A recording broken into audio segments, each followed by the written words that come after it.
সবাইকে নমস্কার। আজকের এই ভিডিওতে আমি আপনাদের নিয়ে চলছি বাংলাদেশের অন্যতম পবিত্র শিবতীর্থ কক্সবাজার জেলার মহেশখালী দ্বীপে অবস্থিত শ্রী শ্রী আদিনাথ মন্দিরে। ভগবান মহাদেবের আশীর্বাদ লাভ এবং পবিত্র তীর্থস্থানের অপরূপ সৌন্দর্য উপভোগ করার উদ্দেশ্যে আমাদের এই যাত্রা।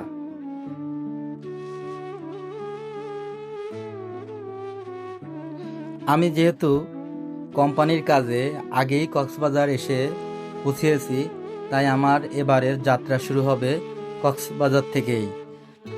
আমি হোটেল থেকে বের হয়ে একটি রিক্সা ভাড়া করি। রিক্সা ভাড়া করে মহেশখালী যাওয়ার সেই 6 নম্বর জেটি ঘাট আছে, ওই জেটি ঘাটে পৌঁছাই। সাগরের বুকে নৌকায় চড়ে আমরা মহেশখালীর উদ্দেশ্যে যাত্রা করি। চারদিকে নীল জলরাশি, শীতল সমুদ্রের বাতাস, দূরে সবুজ পাহাড়ের সারি, সব মিলিয়ে এক অপূর্ব দৃশ্য। মনে হচ্ছিল প্রকৃতির প্রতিটি সৌন্দর্যের মধ্যেই যেন মহাদেবের উপস্থিতি অনুভব করছি।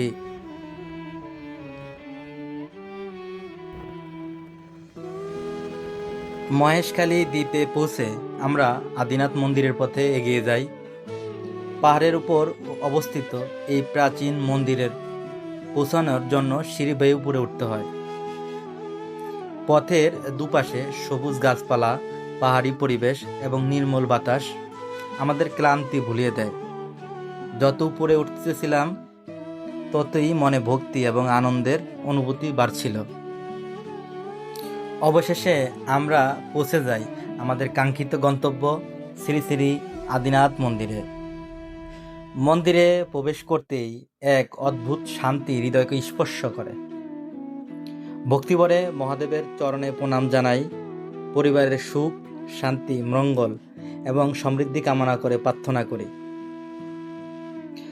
মন্দিরের পবিত্র পরিবেশে ভক্তদের ভক্তিময় উপস্থিতি এবং ঘণ্টার ধ্বনি, মধুর শব্দ মনকে এক অন্যরকম প্রশান্তি ভরিয়ে দেয়।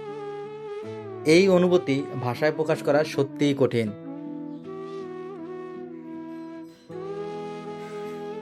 দর্শন শেষে আমরা মন্দিরের চূড়া থেকে চারপাশের মনোমুগ্ধকর দৃশ্য উপভোগ করি। একদিকে বঙ্গোপসাগরের বিস্তীর্ণ জলরাশি, অন্যদিকে সবুজ পাহাড় আর প্রকৃতির অপরূপ সাজ। মনে হচ্ছিল যেন স্বর্গীয় কোনো সৌন্দর্যের মাঝে দাঁড়িয়ে আছি। শ্রী শ্রী আদিনাথ মন্দির শুধু একটি ধর্মীয় স্থান নয়, এটি সনাতন ধর্মাবলম্বীদের বিশ্বাস, ভক্তি, আধ্যাত্মিকতার এক অনন্য প্রতীক। যুগ যুগ ধরে অসংখ্য ভক্ত এখানে এসে মহাদেবের আশীর্বাদ লাভ করেছেন এবং আজও সেই ধারাবাহিকতা অব্যাহত রয়েছে।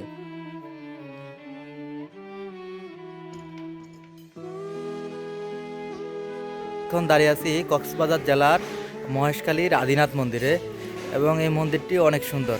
আপনাদের সবাইকে একটু দেখানোর চেষ্টা করব।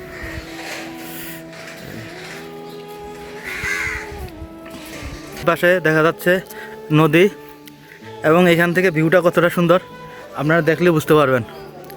আমি আমার ছোট ভাই সহ আসছি, এই যে আমার ছোট ভাই। তোমার অনুভূতি কি? ভালো, খুব ভালো। হ্যাঁ, বারবার আসতে মন চাইতেছে। হ্যাঁ, তোমার অনুভূতিটা একটু ব্যক্ত করো এই মন্দির সম্পর্কে। আসো, মন্দিরের সামনে আসো।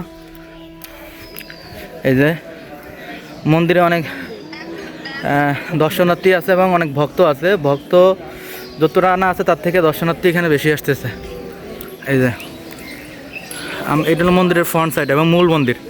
এখানে শ্রী শ্রী অষ্টভুজা মন্দির আর শ্রী শ্রী আদিনাথ মন্দির, দুইটা মন্দির পাশাপাশি আছে। এই যে আদিনাথ মন্দির আর এই পাশে আছে শ্রী শ্রী অষ্টভুজা, দুইটা মন্দির। এবং এখানের ভিতরের বিগ্রহগুলা খুবই সুন্দর। আমাদের এই তীর্থযাত্রা ছিল ভক্তি, আনন্দ, আত্মিক প্রশান্তি ভরা একটি স্মরণীয় অভিজ্ঞতা। ভগবান শ্রী শ্রী আদিনাথের কাছে প্রার্থনা করি তিনি যেন সকল ভক্তের জীবনের সুখ, শান্তি, সুস্বাস্থ্য ও সমৃদ্ধি দান করেন এবং তার আশীর্বাদে আমাদের সকলের জীবন আলোকিত হোক।